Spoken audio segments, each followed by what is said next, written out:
পাখা, মারও খেয়েছেন খুব, প্রচন্ড মার সত্ত্বেও বারেবার ঠাকুর নিষেধ করতেন, ডাক্তার অনুকূল চন্দ্র নিষেধ করতাম। আমরা ওর থেকেই বলে, যদি আমাকে ভগবান বলে ওই রকম প্রচার করো তো মারও খাবে, মার তো পেয়েছি, যা খেয়েছো তার চেয়ে বেশি খাবো।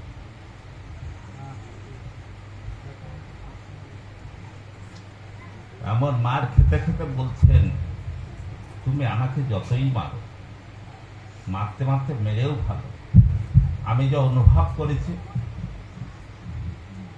তোমার মধ্যে, আমি কেমন করে মানুষের কাছে।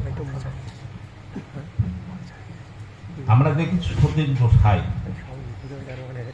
কৃষ্ণ ভক্ত গোসাই, অদ্বৈত মহাপ্রভুর বংশধর,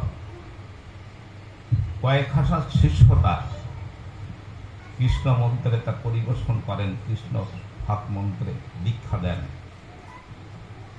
মহাভাব সাদিক দেখে তিনি অভিভূত হয়ে তার চরণ প্রান্তে পড়ে বলছে, তুমি আমাকে দীক্ষা দাও। ঠাকুরের চেয়ে 14 বছরে বড়,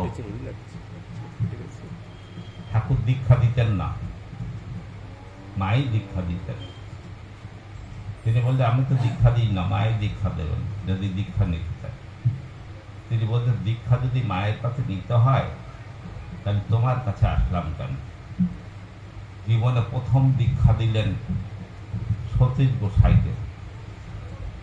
সতীশ গোসাই সব মন্ত্রে এই 4 অক্ষর কৃষ্ণ নামে দীক্ষা নেওয়ার পরে অভিভূত হয়ে গেলেন যে আমি কৃষ্ণ মন্ত্রে দীক্ষা দিয়ে আসি। সংস্কৃত বীজ নাম আজকে বলে আসি, অধিকাংশ মানুষ কালকে করতে পারে না।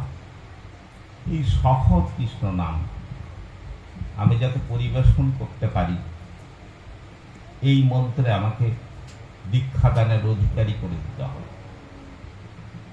আবদার, নূতন আবদার হলো দীক্ষা নেবেন, আবার দীক্ষা নেওয়ার পরে আবদার হলো এই মন্ত্রে পরিবেশন করবো আমি।